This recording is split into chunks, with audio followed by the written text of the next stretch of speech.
Boa noite, irmãos. Graça e paz. Quem está feliz aqui essa noite? Tivemos uma manhã maravilhosa hoje. E é liberado para toda a igreja, tá? Terceiro domingo de cada mês, pela manhã, a gente tem essa reunião. E foi muito, muito glorioso. Hoje falamos um pouco sobre desenvolvendo o nosso potencial. Foi extraordinário. Amém? Glória a Deus. Quem ama a palavra de Deus aqui? Vamos para a palavra de Deus essa noite. Abre tua Bíblia, do livro de 2 Coríntios 4:13.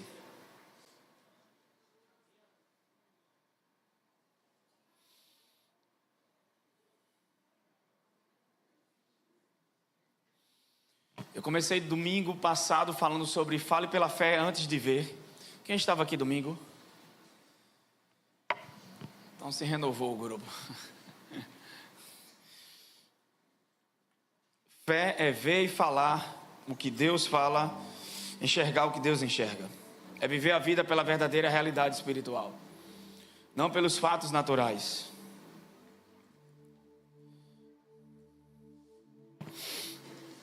Segundo Coríntios 4, verso 13 diz: assim está escrito, criei, por isso falei. Essa é uma expressão de Davi que se manteve perseverante, crendo no Senhor diante dos desafios que tinha na sua frente. Paulo pega a declaração de Davi e ele fala aos coríntios: assim está escrito, criei, por isso falei. Criei, por isso. De novo, criei, por isso. Diga: o que eu falo é resultado do que eu acredito. Quer saber em que você acredita? Preste atenção naquilo que você fala. Sua vida nunca será mais elevada do que suas crenças. Na verdade, você não tem a vida que merece. Você tem a vida que acreditou até aqui. É duro de ouvir isso, mas é uma realidade. Amém? Infelizmente. É por isso que é tão importante a questão das crenças. Paulo também, diante da pregação do Evangelho, pressionado, ele faz a mesma declaração. Temos, portanto, de igual modo, o mesmo espírito de fé. Nós igualmente cremos e por isso também falamos. O problema é que a gente muitas vezes deixa que nossas emoções moldem a nossa fala. Fé e emoções é totalmente o oposto. As nossas emoções podem nos enganar. Quem aqui já gostou de novela? Calma que eu não vou declarar seu pecado. Estou brincando. Eu era um noveleiro, gente. Porque na época de adolescente, quem me vê assim, né, com essa cara de novinho, mas na época da adolescência eu não tinha o que assistir, então a gente ficava novelando, né? Estava em São Paulo um dia desse e passou aquela atriz que fez Nazaré, que era uma atriz, sabe, só fazia personagem ruim, né? E de repente ela assim, uma pessoa bem meiga, doce, e na fila, aí tinha uma moça que olhou para ela, falando com ela: que sou sua fã, e tirou foto com ela. De repente o cara disse: você só é má na novela. Brincando com ela. Mas já teve atores que foram espancados na rua por causa do personagem que fizeram. Porque os sentidos físicos, eles tendem a nos enganar. Se você tenta viver uma vida pelas sensações e emoções, você está frito. Porque isso muda. As nossas emoções sempre vão nos enganar. Mas a Bíblia nos chama para viver uma vida pela fé. Muitas vezes o que eu estou sentindo não é a realidade daquilo que eu creio. O que eu estou vendo não é a realidade do que eu creio. É por isso que a gente tem que basear nossa vida segundo um padrão bíblico, não segundo nossas emoções. Porque se a gente fosse basear segundo nossas emoções, elas vão variar de acordo com as circunstâncias. Quando tudo está bem, você fica bem. Mas quando tudo está mal, você fica mal. Isso não é fé. Nós estamos aqui para brilhar. Amém? Então eu queria que você abrisse sua Bíblia no livro de Salmo 20, verso 7.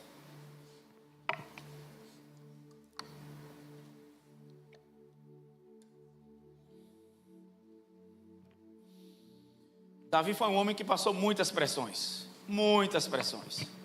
Esse cara tinha uma confiança em Deus impressionante. O que é interessante é que ele começava muitas vezes a oração até angustiado, passando pressões. Mas toda a oração de Davi, todo o relacionamento de Davi com Deus, ele terminava sempre com frases de confiança no Senhor. No Salmo 20, verso 7, ele diz: uns confiam em carros e outros em cavalo, mas nós confiamos no nome do o nosso Deus. Verso 8. Os que confiam em carros e cavalos, esses caem. Nós, porém, nos levantamos e ficamos, porque nós não vivemos de momentos. Irmãos, existem momentos que parece que tudo está dando errado, mas deixa eu te dizer, vai tudo cooperar para o seu bem. Permaneça crendo. Amém? Olha para alguém e diga: o segredo é permanecer crendo. Então a gente tem que ter cuidado nesses momentos que a gente está sob pressão, que é onde a gente mais erra em nossas palavras. Por quê? Porque nós estamos adquirindo crenças por aquilo que falamos também.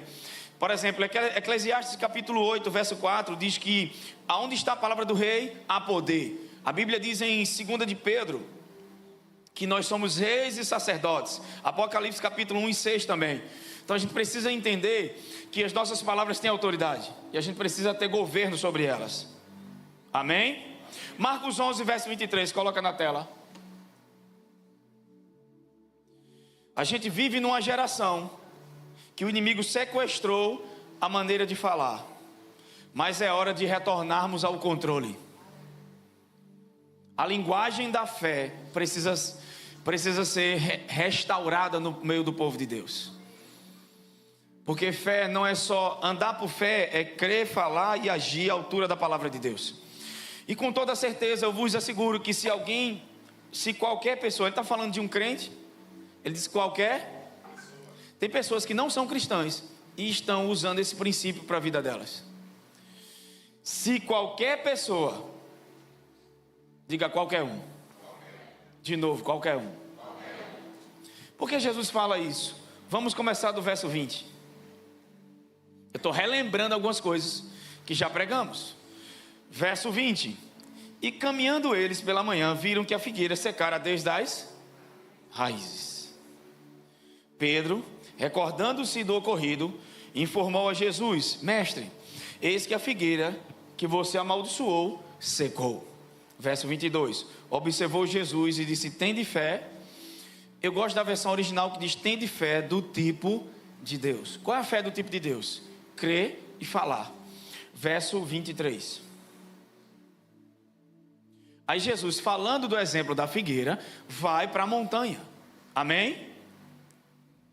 Do exemplo da figueira, ele vai para a montanha. E com certeza, eu vos asseguro. Ele está enfatizando a mensagem.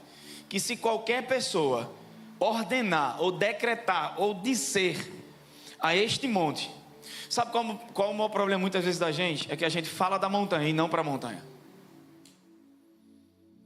Está na hora de você falar com suas montanhas e não da montanha. As pessoas geralmente estão falando umas para as outras: é muito difícil a vida, eu estou passando isso, estou passando aquilo. Eu passei um tempo falando que estava muito esquecido, e é incrível, eu estava esquecendo mais ainda. E aí o Senhor corrigiu minha boca. Ele me deu aquele texto de Colossenses, quando diz que não saia da vossa boca nenhuma palavra torpe, mas aquela só que promove edificação. E ele diz: cuidado com aquilo que você fala. Ao invés de dizer que você está esquecido, comece a declarar que você tem a mente de Cristo. Irmãos, é muito sutil, sem perceber. É muito caro, é muito difícil. Na verdade, você está expondo suas crenças. As nossas crenças, Jesus fala em Mateus que a boca fala do que o coração está cheio. Então, vamos encher o nosso coração com a palavra. Vamos encher o nosso coração com fé. Vamos mudar as imagens erradas que estão em nossa mente e nosso coração. Porque toda uma vida, toda limitação que você tem foi aprendida. Deus nunca criou você para viver limitado. Essas limitações você aprendeu e não foi com Deus. Ou de forma religiosa, ou pelos educadores, ambientes, experiências, traumas. Foi com tudo aquilo que você viveu, você aprendeu. Deus não te criou assim. Só que agora você nasceu de novo. Se alguém está em Cristo, é uma nova. Eu gosto da versão que diz: é parte de uma nova criação. Diga: eu sou uma obra-prima de Jesus. Alguém pode olhar para alguém e diga: está pensando que eu sou pouca coisa? Rapaz, sou uma obra de arte. Tem gente que se acha, né? Eu estou feio, eu estou assim, assado. Está na hora de olhar no espelho e dizer: eu sou uma obra de arte do Todo-Poderoso. É isso que Paulo dizia sobre nós. Somos criação, feituras dele, imagem do Senhor. Amém? Só que vamos lá, nós somos criação de Deus. Só que essa criação tem uma nova realidade, uma nova vida. Então, tudo aquilo que eu aprendi, agora eu preciso desaprender. Ou ressignificar. Mudar as crenças. Amém? De manhã até usei um exemplo da mente consciente, em algumas áreas que a gente entrou aqui. Então ele diz, com toda certeza, ou seja, é verdade, vai acontecer, com toda certeza. Eu vos asseguro que qualquer pessoa que ordenar esse monte, levanta-te e lança-te no mar e não duvidar no seu... O problema é que nem você mesmo acredita naquilo que você está dizendo. Se eu perguntasse aqui essa noite, quantos acreditam que Deus pode fazer milagres aqui? Quantos levantariam a mão? Rapaz, o negócio está sério. Eu sei que é por preguiça, né? A gente não levanta por preguiça. Vou perguntar de novo. Quantos acreditam aqui que Deus pode fazer o impossível? Agora, quantos acreditam que Deus pode fazer o impossível através de você? Aqui muda, né? Quantos creem que Deus pode ressuscitar mortos? Quantos creem que Deus pode usar você para ressuscitar? O problema não é crer que Deus pode, o problema é crer que Deus pode em você. Por causa das crenças que você tem. Aquele texto no original é: para Deus nada é impossível, é com Deus nada é impossível. Nós não somos espectadores, Paulo diz que nós somos cooperadores com Ele. É um trabalho junto. Deus poderia fazer tudo só, mas Ele escolheu trabalhar junto conosco. Amém? E nos ensinar em todas as áreas. Então levanta-te, olha, eu vos asseguro, qualquer pessoa que ordenar, que é dizer a este monte, levanta-te, lança-te no mar, e não duvidar em seu coração, mas crer que se realizará o que diz. Aqui pede, não é pedir. Há uma diferença entre declarar e pedir. Amém? Assim lhe será feito. Abre em Tiago, capítulo 5, verso 16, por favor.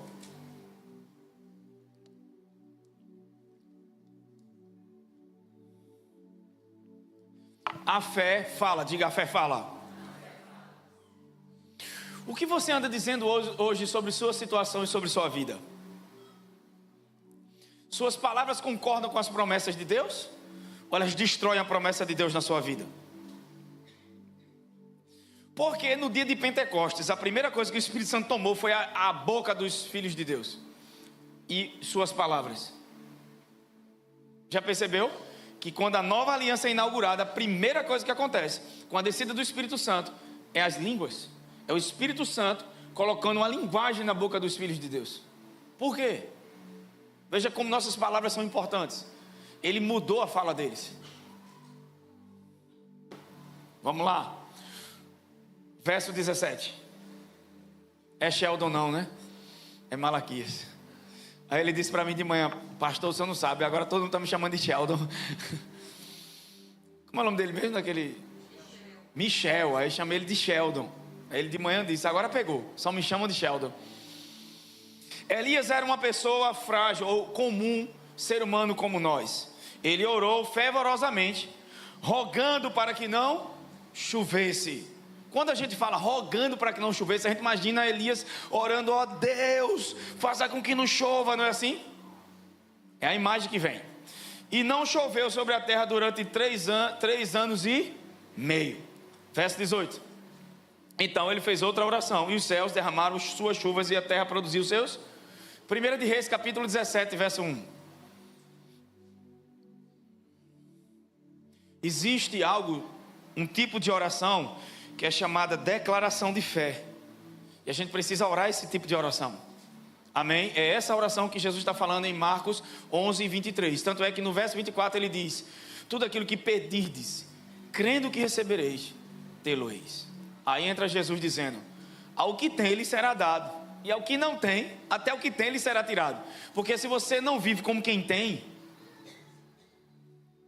as bênçãos do reino de Deus, elas respondem ao estado de ser.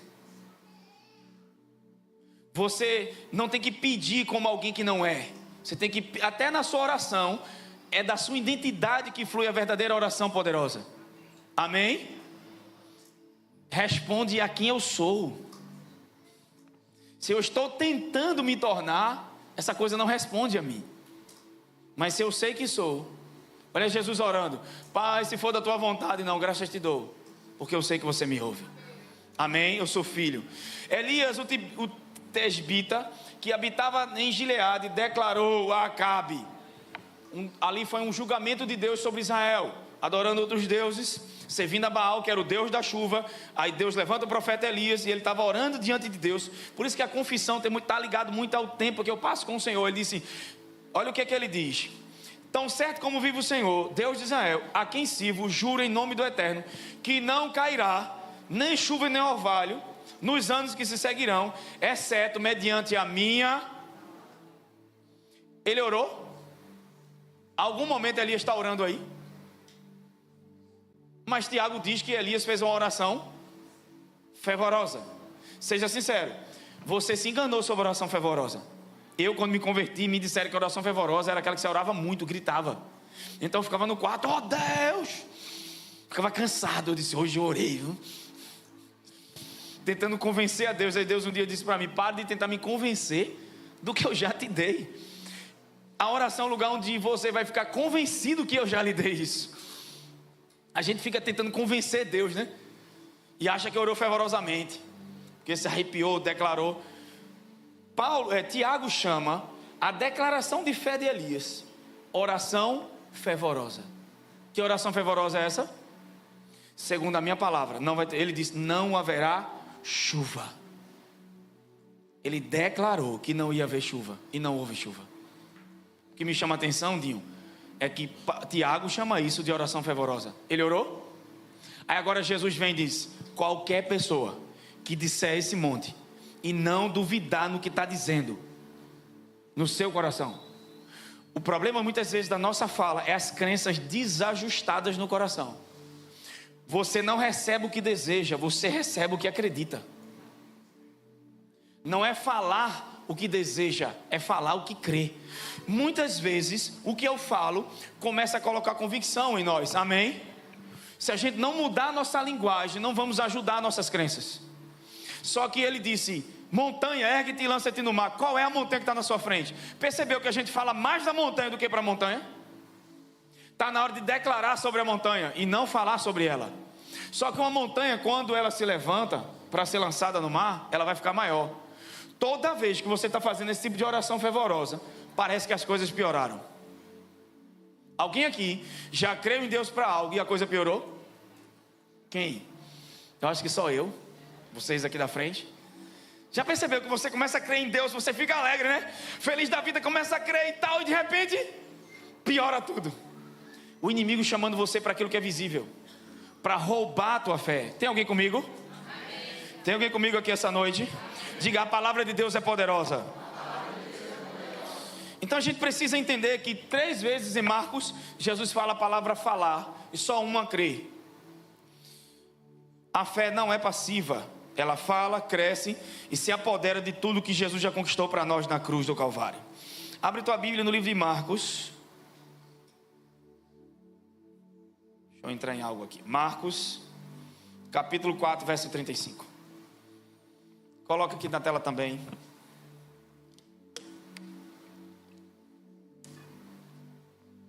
A gente vai correr um pouquinho hoje.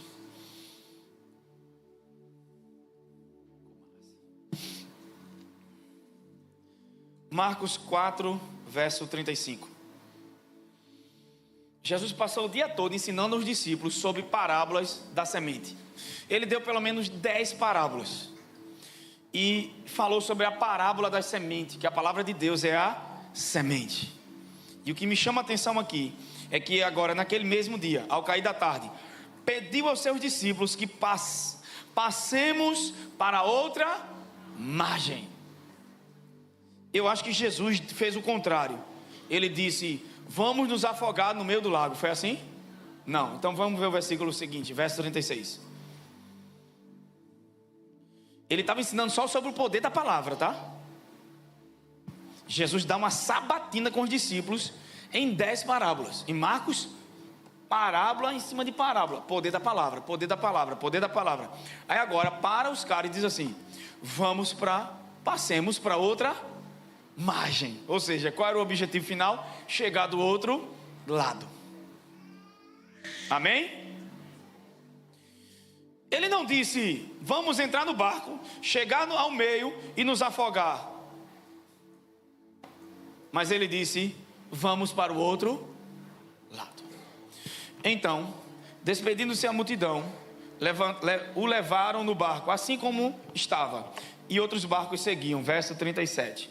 Aconteceu que levantou-se um tremendo vendaval, e as grandes ondas se jogavam para dentro do barco, de maneira que este foi se enchendo de água. Jesus estava na popa, fazendo o quê? Fazendo o quê? Uau! Olha aí o segredo para você receber as bênçãos de Deus. A mente desesperada bloqueia. Ela está tão ocupada tentando forçar que não percebe os sinais do Espírito.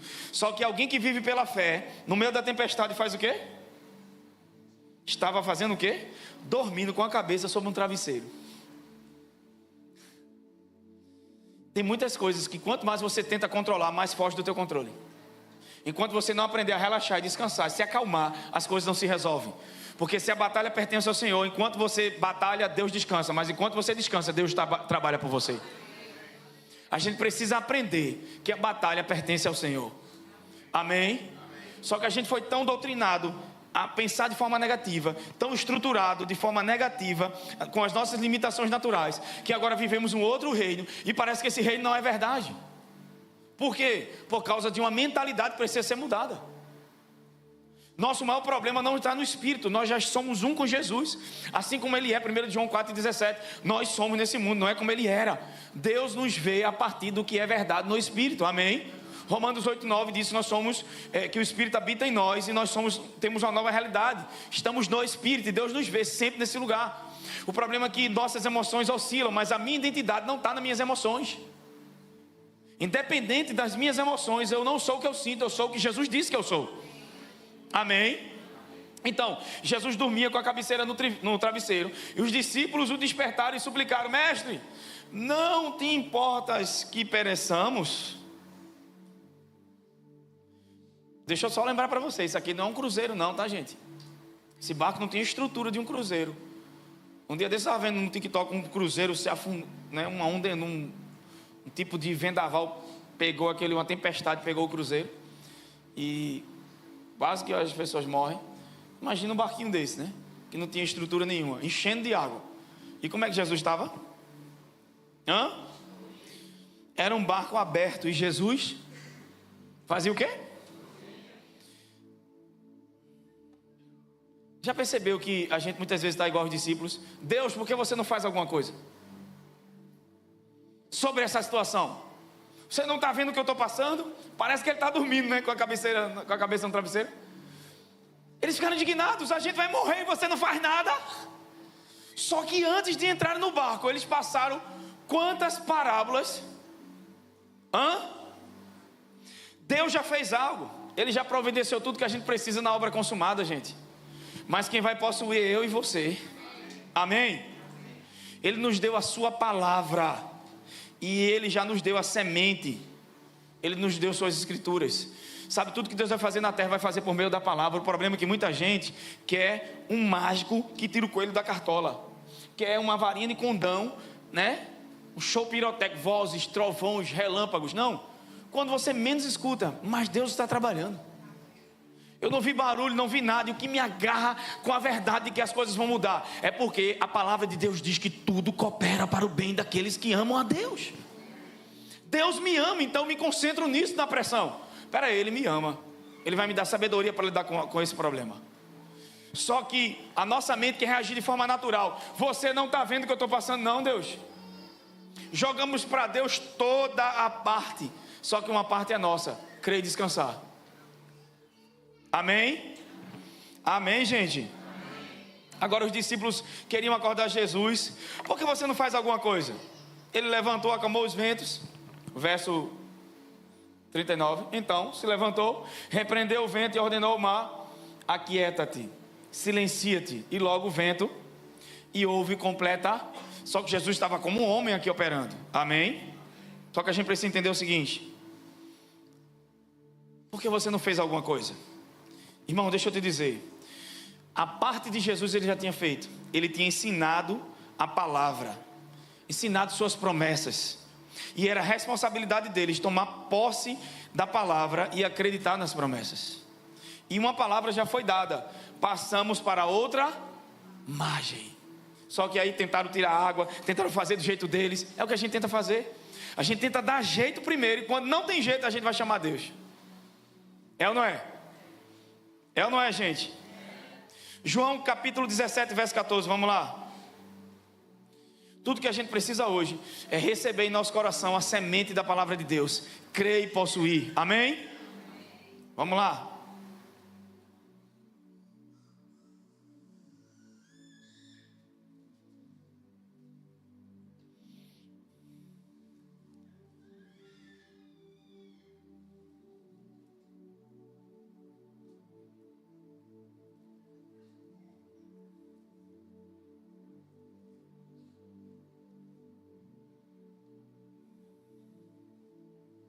Diga: a batalha pertence ao Senhor. Eu lhes tenho dado, eu gosto da tradução que diz: eu lhes dei a tua palavra, e o mundo os odiou, porque eles não pertenciam ao mundo, como eu não sou do mundo. Percebeu que ele não disse assim: eu dei a eles cura. Ele disse: eu dei a tua palavra. Diga: tudo que eu preciso, eu já tenho na palavra de Deus. Irmãos, eu sei que os momentos são escuros e o mundo está sombrio, mas a Bíblia diz que a terra vai ficar mais escura, mas os filhos de Deus vão brilhar nesse tempo. E é isso que a gente se agarra. O medo vai sucumbir à humanidade, mas a nossa economia não depende da economia da terra. Filipenses 4,19 diz que a nossa economia não é daqui da terra. Os meios de provisão de Deus não são humanos e naturais. Tem alguém comigo? Vamos abrir nossa Bíblia no livro de Josué, capítulo 1, verso 1. Portanto, se levantará nação contra nação, Mateus 24, 7. Reino contra reino, haverá fomes, terremotos em vários lugares. Lucas 21, 28. Sendo assim, quando esses fatos começarem a surgir, exultai e levantai as vossas cabeças, pois está muito perto a vossa redenção. Eu não sei vocês, mas eu estou esperando o Cristo e não o anticristo. Tem um grupo aí que espera o anticristo, né? Eu estou esperando Jesus. Amém?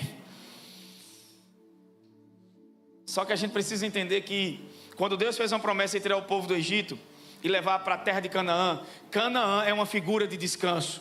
Como Jesus conseguia dormir num barco no meio de uma tempestade?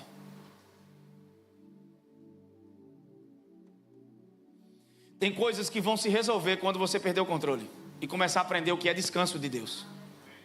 Amém? E o descanso afeta a minha fala, porque você vive como se já fosse. Quem vive pela fé, vive com posse antecipada, fala e age como se já fosse. Você crê que Deus vai te tornar um empresário, então enquanto trabalha para alguém, se comporta como um. Fala e se comporta como um. Diga: fé é posse antecipada. Vocês estão animados hoje, gente? Olha para o teu vizinho: está animado mesmo, rapaz? Pelo amor de Deus. De manhã a galera estava de um jeito que parece que de noite bateu o sono e você está falando, o povo está assim. Profeta de casa. Você vai pregar fora, irmão, acende só o fósforo. É incrível. A galera só falta voar no pescoço do outro. Eu vou pregar num lugar por aí. Poxa, vou pregar às 8 horas da noite, 1 da manhã, o povo não quer deixar você ir embora. Não tinha mais nada, sabe o que é suga vaso? Não tinha mais nada.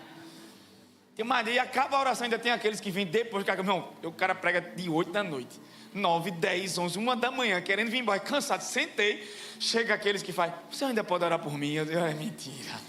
Chamei a oração para frente, quem está doente, quem está aí, um monte de gente sendo curada, palavra profética, aí termina aquele mover todo, soltar o pó, igual o caco de telha que já se coçava. De repente chega um e ainda faz: você pode orar por mim? Eu digo: é mentira. 4 horas, miserável. E tu agora que vem para frente, depois que eu implorei. E sucedeu depois da morte de Moisés, servo do Senhor, que o Senhor falou a Moisés dizendo: meu servo Moisés Moisés, meu servo morreu. Agora levanta-te e atravessa esse Jordão, tu e todo o povo, para entrar na terra que eu estou prestes a entregar nas vossas mãos. Quando Deus faz uma promessa, sair do Egito para Canaã, o que me chama a atenção é que Egito significa duplo aperto e Canaã significa terra de abundância. Amém? Uma descrição da terra que Deus prometeu é que lá tinha cachos de uvas enormes. 2 homens tiveram que trazer um cacho de uva. Por que Deus sempre exagera nessas coisas? Porque se o povo estava com fome no deserto, Jesus não multiplicou o pão pela quantidade que tinha, porque Deus não erra cálculo. Se tinha 5.000 homens, sem contar mulheres e crianças, ele multiplicava a quantidade suficiente de cada pessoa comer, sei lá, 3 pães. Porque ele não é a favor de desperdício. Mas a Bíblia diz que sobrou 12 cestos cheios, o número dos discípulos que estavam servindo. Olha a recompensa dos que servem, amém? A Bíblia diz que comeram tanto que queriam, até se fartar, e ainda sobrou. Por quê? Para trabalhar na mentalidade dos discípulos. Gente, quando Deus criou a arca de Noé, ele disse a Noé que não fizesse janelas no teto. Noé ia fazer. E ele descreveu: não faça janela no teto. Porque imagina Noé dentro da arca, olhando pela janela e vendo o caos que estava lá. Janelas ao redor, né? Mandou fazer janela no teto. Não deixou fazer ao redor. Porque enquanto eles estivessem diante do julgamento das águas, eles viriam, imagina, gente boiando, casa boiando, animal boiando, aquela bagaceira toda do lado de fora. Então ele não permitiu que fizesse janelas ao redor da arca, só janela no teto. Para quê? Isso é uma ilustração da nossa vida hoje. Deus não quer tua mente ocupada com as notícias ruins das mídias sociais. Se você olhar ao seu redor e ficar só prestando atenção nessas coisas, você vai perder sua fé. Então ele criou janelas no teto. Para quê? Para quê? Jesus pega os 5 pães e 2 peixes. O que é que ele faz? Ele primeiro olha para cima e depois rende graças. Você pode estar passando pelo que for, mas Deus quer você consciente do céu e não da sua situação. Se você ficar consciente da sua situação, você vai perder sua fé. Mas se você estiver consciente do céu, você pode estar exilado como João na ilha de Patmos, e ele teve revelação de Jesus no lugar que ninguém imaginaria que ele teria. Na ilha de Patmos, isolado, exilado, e a Bíblia diz que lá ele viu o Senhor. Não importa o lugar, se você estiver consciente do céu, Jesus vai se manifestar de forma poderosa. Então não quero janelas ao redor. Por quê? Porque a gente tem uma tendência de ver isso, gente.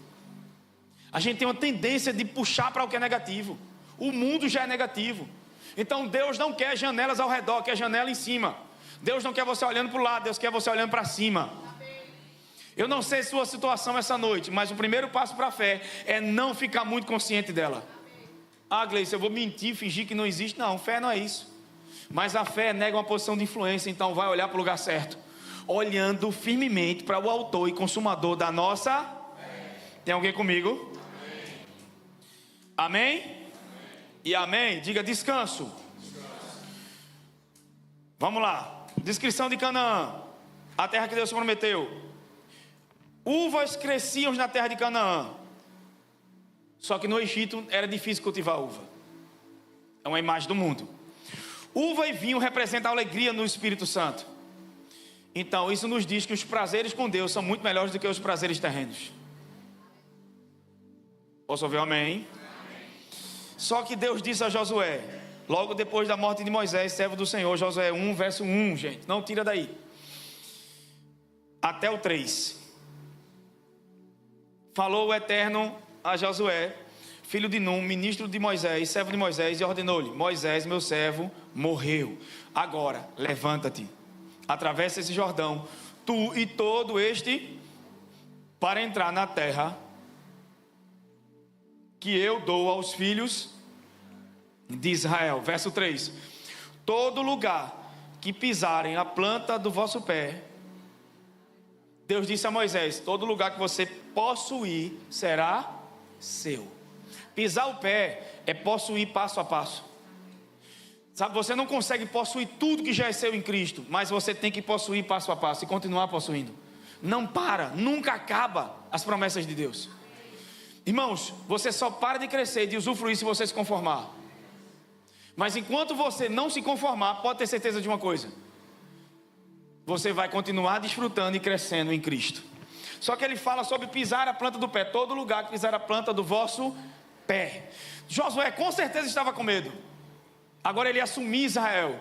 E Deus disse: meu servo Moisés morreu. Será que Josué não sabia que Moisés morreu? Sim ou não? E por que ele disse Moisés morreu? Em outras palavras, Josué estava lamentando a vida de Moisés. Agora como é que vai ser? Moisés morreu. Como eu vou dar conta disso? Era o líder, era a inspiração, era o cara que liderou Israel. Só que agora Deus chega e diz: ó, Moisés está morto, ou seja, acabou o tempo de Moisés. Não tem como fazer mais nada sobre isso, mas tem como seguir em frente e possuir aquilo que eu tenho proposto para a tua vida. A coisa na tua vida que já aconteceram, Deus está dizendo: já aconteceu, passou, agora é hora de se levantar e possuir o que te pertence. Irmão, deixa eu te dizer, para de ficar remoendo coisas do passado. Quando Davi, enquanto o filho dele com Batseba, quando ele recebeu aquela palavra que o menino ia morrer e ficou doente, a Bíblia diz que ele se vestiu de pano de saco, começou a chorar, prantear, orou, jejuou, passou dias, e os seus magistrados, os príncipes e os anciões que aconselhavam a ele, viram ele naquela situação, tentaram dar comida, ele não comia, tentavam encorajar, ele não queria. De repente o menino morreu. Todo mundo ficou com medo da notícia da vida. Disse: agora ele morre. Se ele está assim porque o menino está doente, se ele descobrir que o menino morreu, acabou-se. Todo mundo com medo, e de repente, cochichando entre si, Davi escutou e disse: o que foi que houve? Como é que está a criança? Não mintam, fale a verdade.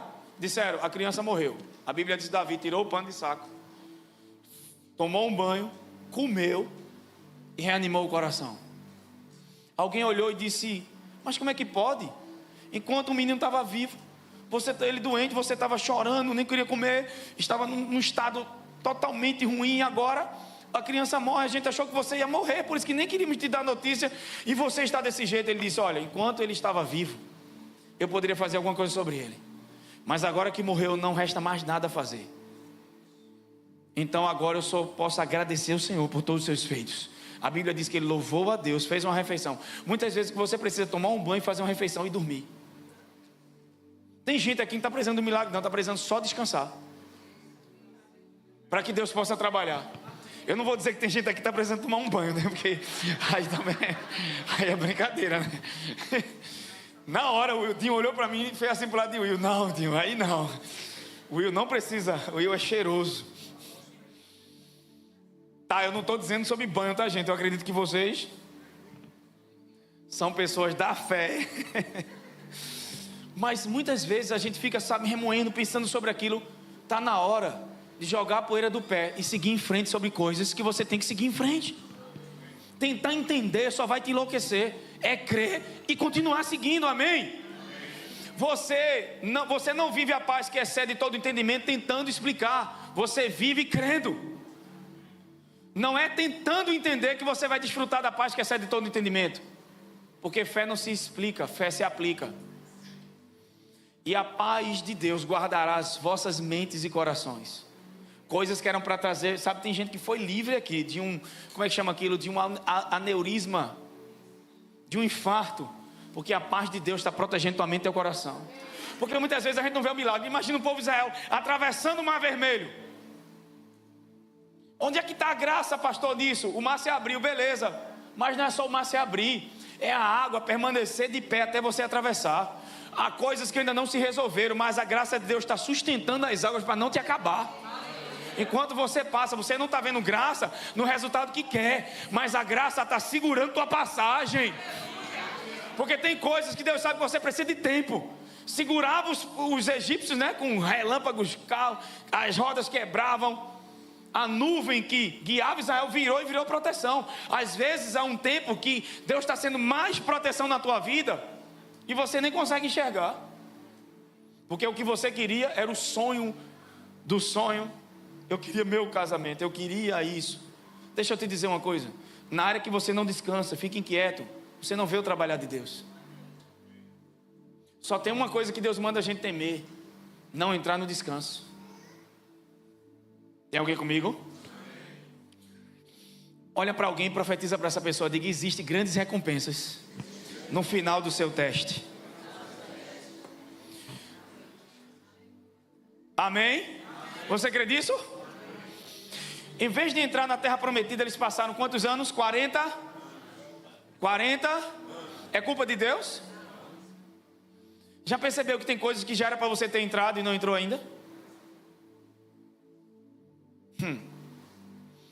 Em hebraico, o Egito significa duplo aperto, duplo estresse. Deus prometeu trazê-los de uma terra de estresse para uma terra de descanso. Canaã não é figura do céu, gente, porque no céu não vai ter batalha, e em Canaã houve batalhas. É uma figura de descanso. Todo o trabalho do Espírito Santo em nós é nos fazer descansar, para que a crença correta fique no nosso coração e as coisas fluam naturalmente. Irmão, flui de forma tão fácil e simples quando você está no descanso. O que você faz? Como foi fácil? Não foi fácil. O problema foi descansar. A questão está no descanso. A Bíblia diz que Deus dá sono aos seus amados. Às vezes você está num momento de muito estresse e tudo que Deus está tentando fazer é você dormir. Porque tem gente que nem dorme mais, sabia? Josué 24:13, vamos lá.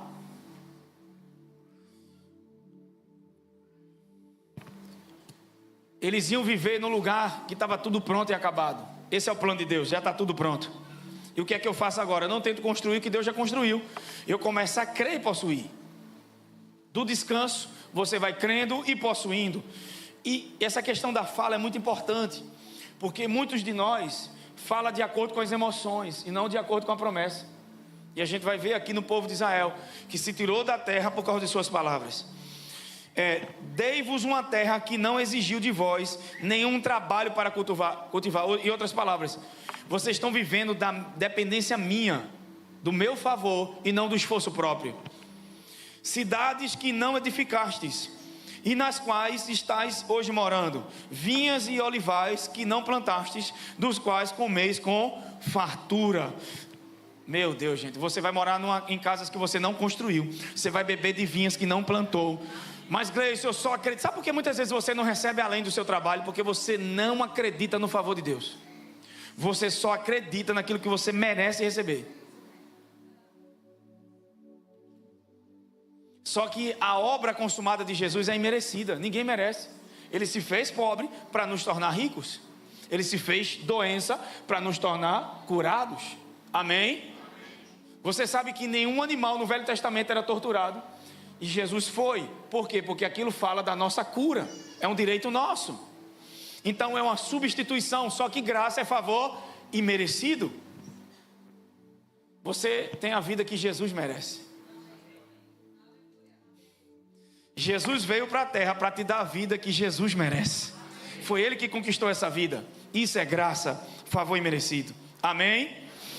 Então vamos entrar em algo aqui interessante. Mateus 11:28. Deus prometeu uma terra acabada. Estava tudo pronto. Só que o que o inimigo fez? Tinha gigantes lá.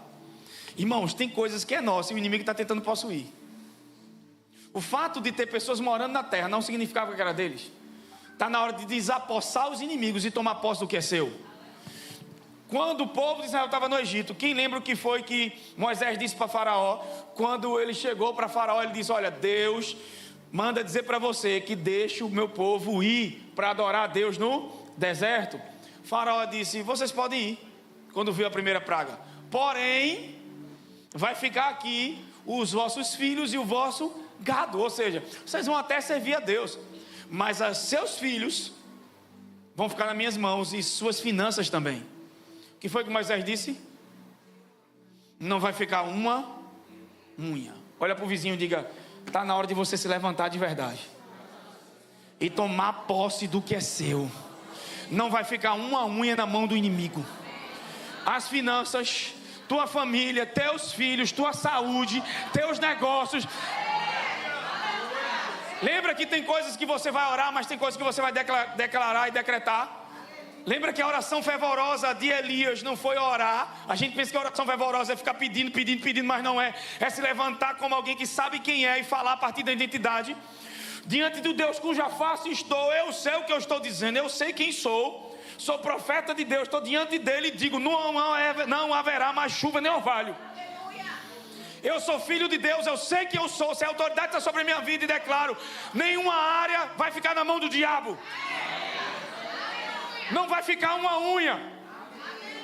Porque muitas vezes você vai até adorar a Deus, mas é que proposta do inferno. Vocês podem ir, mas os filhos e o gado, que é a representação do dinheiro, vai ficar com a gente. Não. Diga: vai ser completa a obra. Não vai ser. Não, declara, levanta a tua mão e diga: não vai ficar pela metade. Diga: Deus não vai deixar nada pela metade. Isso é uma palavra profética hoje. Deus não deixará nada pela metade. Oh, Filipenses 1:6, aquele que começou a boa obra, ele vai aperfeiçoar. Uau! Mas Gleison, você não sabe o que está acontecendo. Quando o diabo dizer na sua mente, cadê o resultado? Você vai dizer, Deus só está começando, rapaz. Não está concluído. Já viu aquela obra que o arquiteto já botou a marquete, você não já visualizou, não já viu, não já sonhou? Só que tem a reforma, né? Bota aqueles tapumes na frente, ninguém vê o que está acontecendo. Quando você menos vê, mais coisa está sendo feita lá dentro da obra. Porque primeiro começa dentro de você. Amém? Não tem como espremer essa garrafa de água e esperar suco de laranja. Você está esperando suco de laranja, mas se tem água dentro. É isso que Deus está tentando mudar, as tuas convicções e crenças. Porque se não mudar internamente, os resultados externos não mudam. A minha realidade externa é o molde da minha realidade interna. Quero que mude fora, mas não muda nada dentro. Quando Moisés enviou os espiões para espiar a terra prometida, eles voltaram com relatórios de gigantes na terra. Esses gigantes haviam preparado a terra. Por isso que a uva era tão grande. Deus estava usando os inimigos para preparar algo para o seu povo. Irmão, eu não sei como Deus vai fazer. Como vai fazer, eu sei de uma coisa: de tudo Deus tira lucro. Eu tenho uma palavra profética no meu coração. Você vai sair com lucro dessa situação. Você vai sair com lucro melhor do que entrou. Que incrível, né? É por isso que imagina que casa enorme, casa de gigante. Por que o inimigo jogou esse povo lá? Porque ele sabia da promessa que Deus fez para Abraão, de Canaã. Desde Abraão, a promessa foi feita para Abraão e para a sua descendência.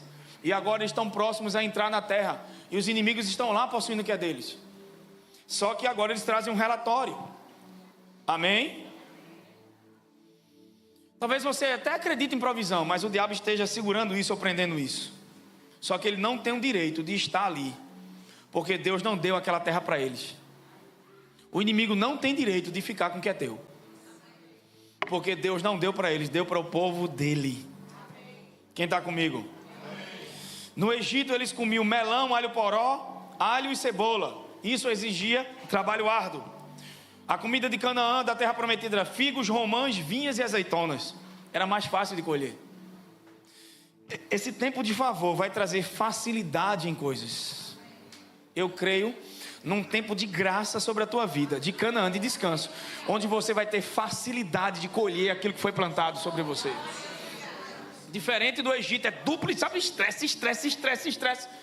Uma vez eu ouvi o Dr. Miles Monroe falar algo, que quando você está fora do seu propósito, você vai viver vida de estresse, porque você está sendo disfuncional daquilo que Deus chamou você para fazer. Mas às vezes o estresse está ligado a nossas crenças, ao trabalho árduo também. E o Egito era isso, era uma vida de estresse. E a crença dos miseráveis, ela estava tão enraizada no passado, que eles ficavam dizendo, era melhor a gente comer cebola no Egito. Falaram até de peixe, nunca comeram peixe, comiam cebolas. E o que estava proposto para eles era algo extraordinário, mas por causa das crenças não se permitiam entrar. Irmãos, o que está impedindo a gente entrar naquilo que é nosso, em Canaã, de desfrutar de coisas extraordinárias em Deus, não é o gigante. Deixa eu te mostrar algo aqui para a gente encerrar. Vamos para Êxodo capítulo 3, verso 17. Deus disse, a terra que eu preparei para vocês é terra que mana leite. Diga, todo plano de Deus é bom para a minha vida. Não vou nem ficar nesse texto, vamos para Números 13, 31. Deus quer você abençoado, cheio de graça, cheio de alegria, cheio de favor. Deus quer saúde transbordando na tua vida. Tem alguém comigo? Amém. Não duvido do seu amor por você.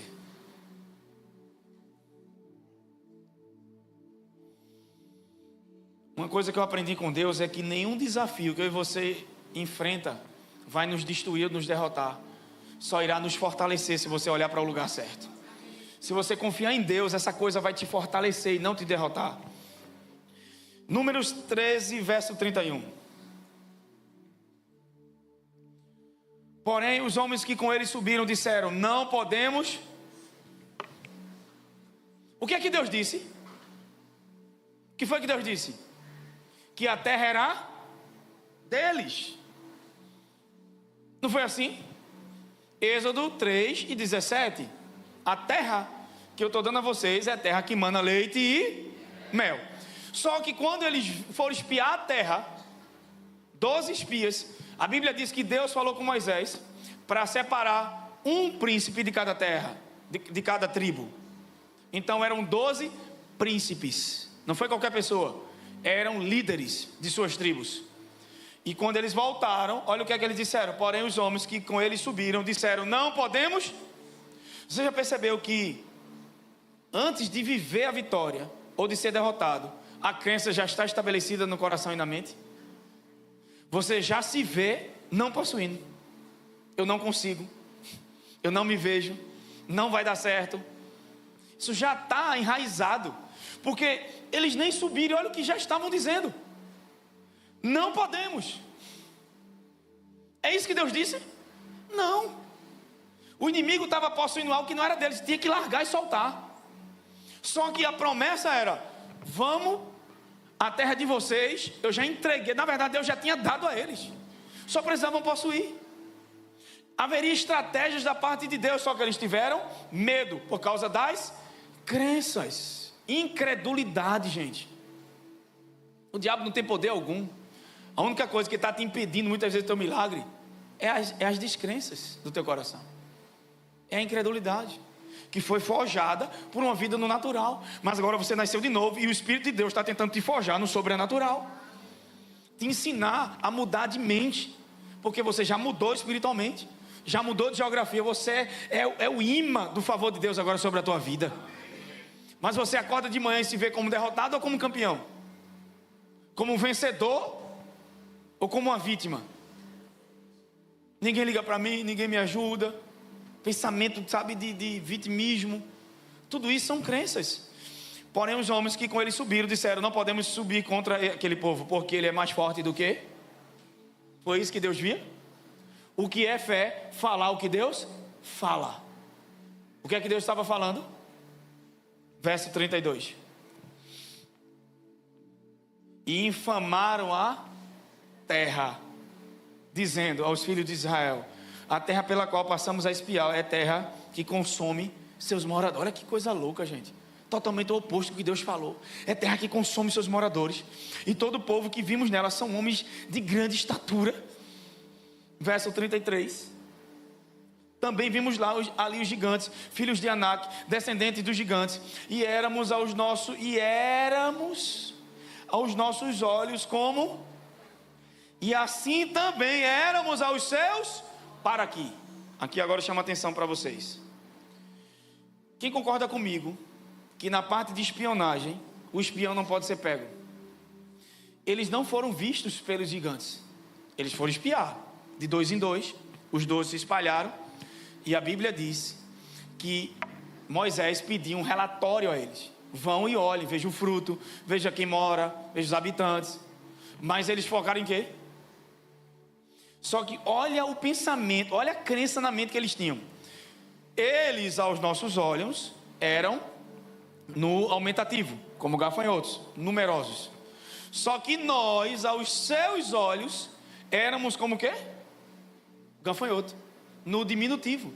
Só que para analisar, quando foi que eles conversaram com os gigantes? Para saber o que eles pensavam? Nunca houve conversa entre eles. O que é interessante é que as limitações que nós temos são aquelas que nós estabelecemos sobre nós mesmos. As maiores limitações são aquelas que nós mesmos estamos estabelecendo sobre nossas vidas. Quando Deus diz: você é abençoado, você é filho, você é perdoado, você é ungido, você é curado, você é saudável, você é próspero. E aí você se vê como o filho de João e de Maria. Paulo diz: há ninguém mais considerável na carne. Ei, de um dia que você nasceu de novo, você não é mais o que seu pai e sua mãe gerou. Você é uma obra de uma nova criação. Deus te vê a partir dessa verdade. Só que eu não estou desconsiderando os traumas, vivências, experiências que você passou. E até entendo que essas limitações que você aprendeu vieram desse lugar. Pensa agora num carro que você queria muito comprar. Você acha que isso vai ser fácil ou difícil? É a crença em você. Isso não é nada para Deus. Não estou falando sobre você ter uma mente materialista, sabe, gente? Eu estou dando um exemplo de algo para você perceber que muitas vezes nós temos crenças limitantes, escassez na nossa vida, a gente não percebe. Mas a gente adora na adoração e não ressignifica isso pela palavra. Porque Deus que a gente, Jesus não tinha, gente, ele ordena ao vento e ao mar e obedece a ele, não porque ele era Deus, porque ele não poderia vir como Deus. Ele vem em figura de homem, ele era o segundo Adão. Assim como Adão foi criado, Jesus foi também, pelo poder de Deus, amém? Ele era divino por dentro em natureza, mas não tinha os atributos, a onipotência, a onisciência, a onipresença. E foi o homem mais tranquilo e mais descansado que a terra já viu. E ele trabalhou muito, tá, gente? Percorria cidades a pé, pregando o evangelho. Mas era o homem mais descansado, em descanso, tranquilo. As crianças, quando viam ele, se jogavam nos braços. Esse cara tem que ter um semblante, não esse semblante religioso, e nem aquele Jesus católico, né? Galego do olho azul. A Bíblia diz que ele não tinha nem boa aparência. Então ele não era do olho azul, tá, gente? Aquela era uma figura que o Império Romano, né, na época do Império, criou. A Bíblia dá as descrições dele. Era lindo de todas as formas. Mas as crianças saltavam no seu pescoço, queriam estar com ele. Amém? Só quem odiava Jesus era religioso, gente. Porque ficava julgando ele porque comia com pecador e sentava com prostituta. Se Jesus estivesse hoje na terra, muita gente ia se escandalizar, porque ele ia entrar em lugares que você ia ficar escandalizado. Eu não veria o meu Jesus de forma diferente, excluindo pessoas, julgando pessoas.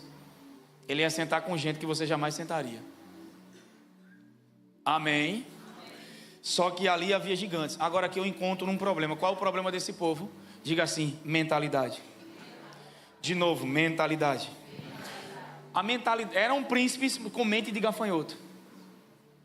Tem muita gente na igreja que é príncipe, filho de Deus, com a mente de um gafanhoto, porque se vê como gafanhoto e não como princesa.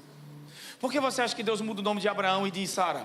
Para eles se chamarem, para mudar a identidade, gente, para se verem da forma que Deus os via.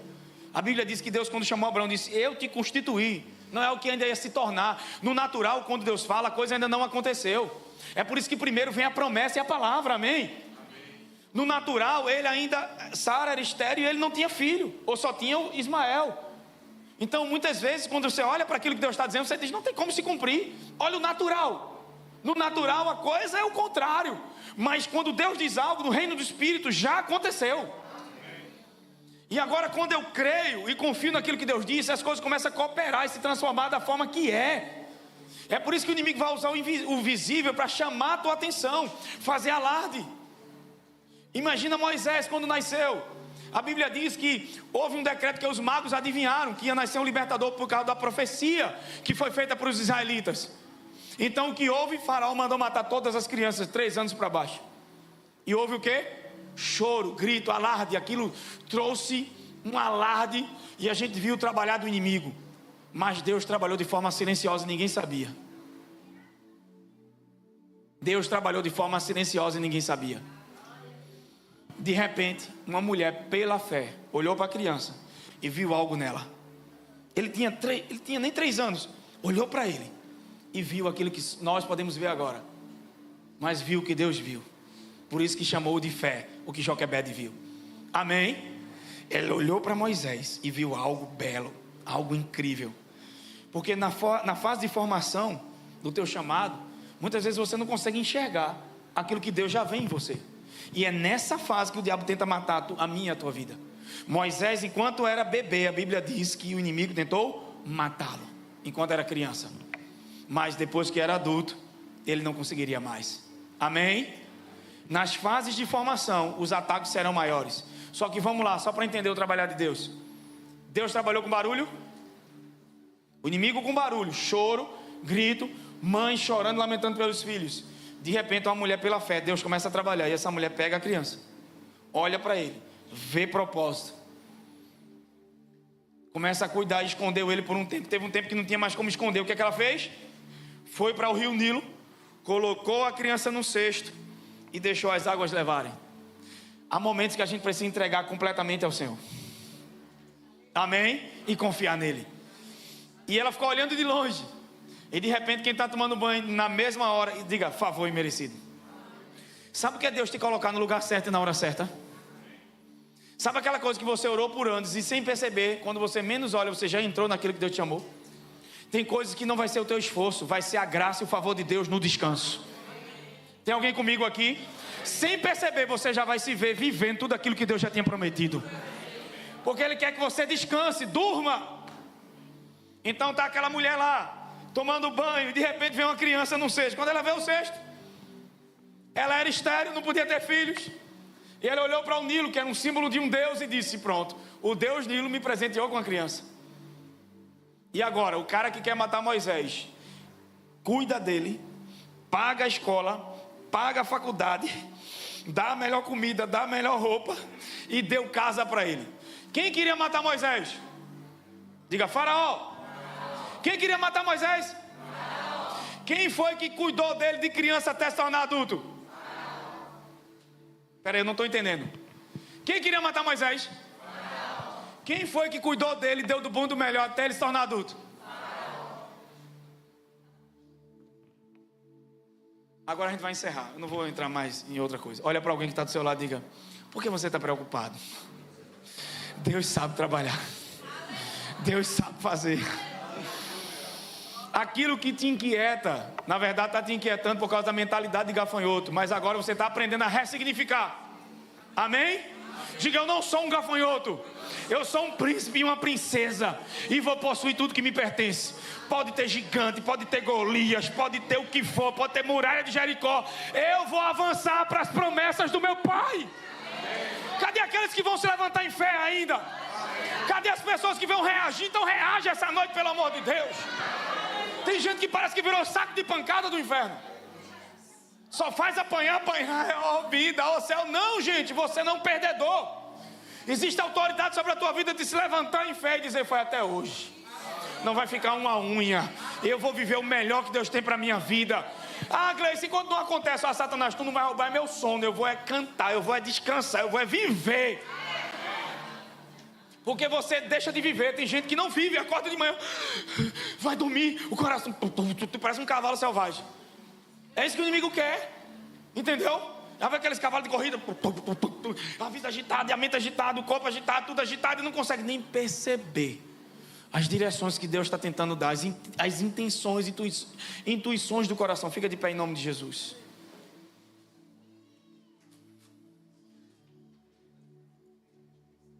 Pelo amor de Deus.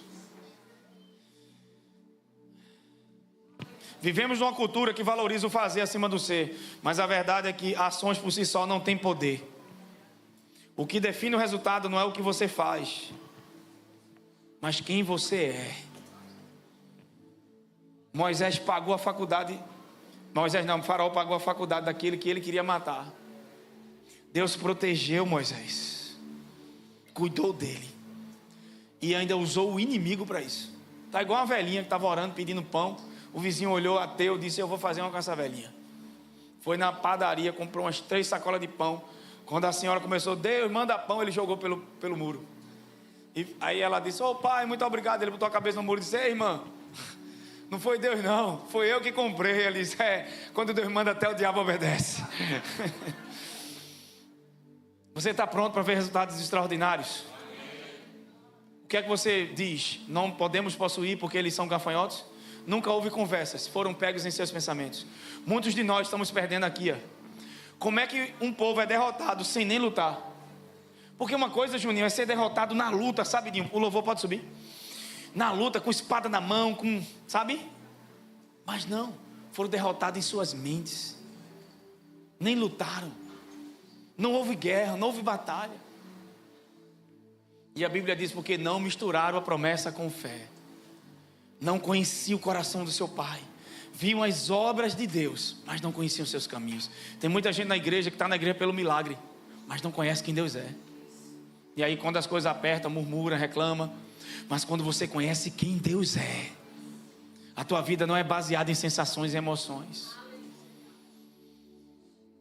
Você diz como Abacuque: ainda que o produto da oliveira minta, eu todavia me alegro no Senhor. É bom demais ter Deus na minha vida. Oh, quando Deus se torna, sabe, Josué e Caleb comparou seus gigantes com Deus. É por isso que tudo aquilo se tornou pequeno. Compara essa luta com Deus para você ver. Não compara com você mesmo. Mas, Cléo, isso é muito sério. O relatório deles só falam sobre eles mesmos. Nós não podemos subir. Nós somos aos olhos deles como gafanhoto. Deus só escolheu príncipes.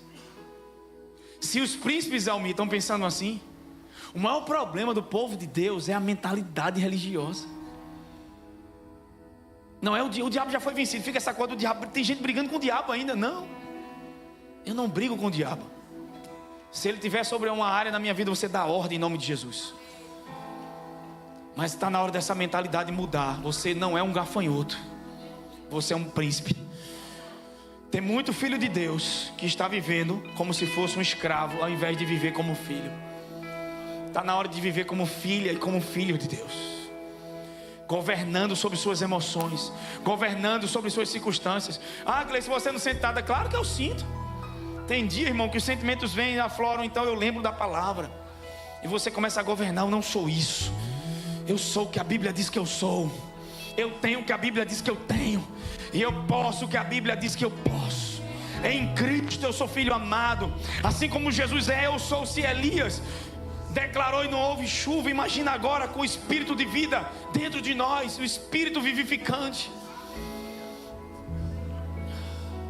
Quer ter dias bons e amar a vida?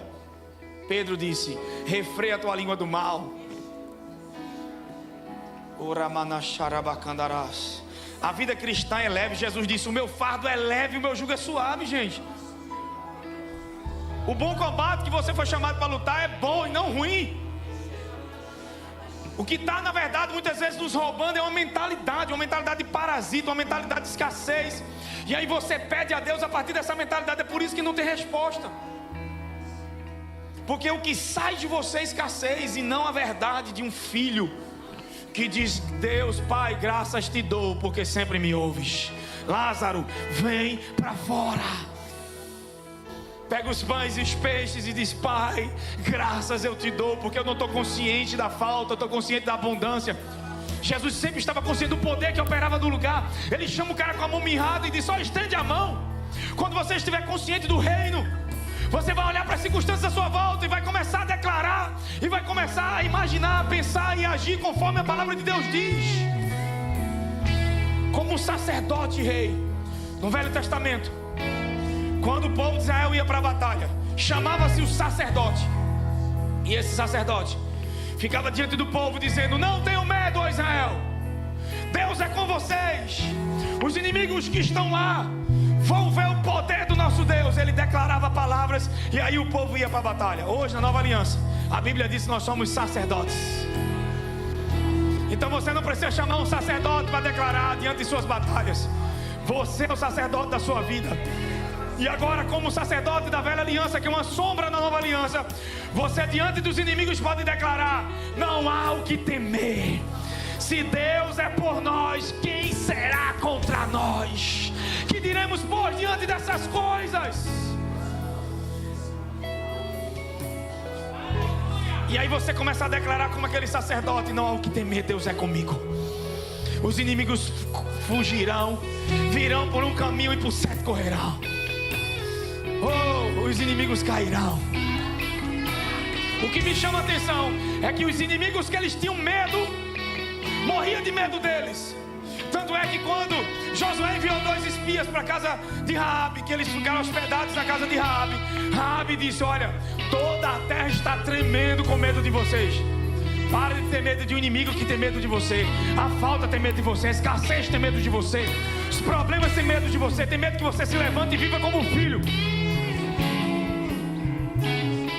Essa situação, na verdade, tem medo que você se levante.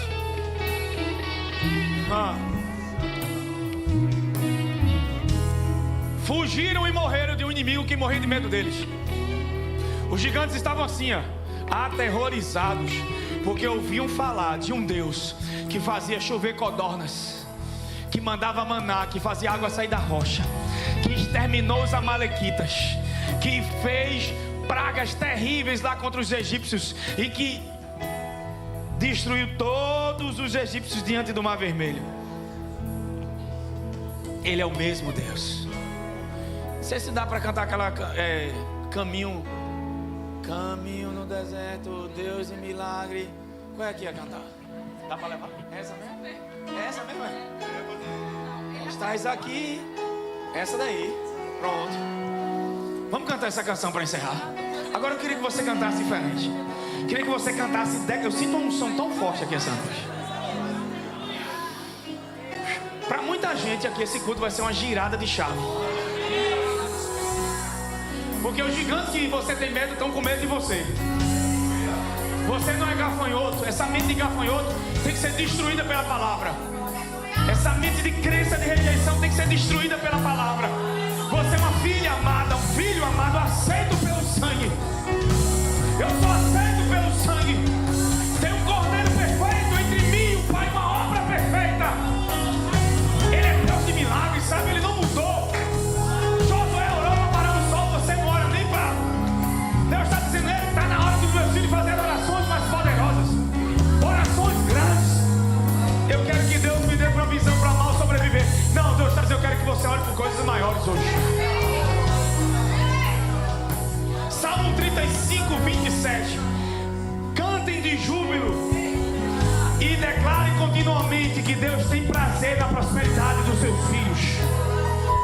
Digam continuamente. Por que Deus manda dizer continuamente? Para que tua mente aceite que essa é a vontade de Deus na tua vida, que você seja feliz.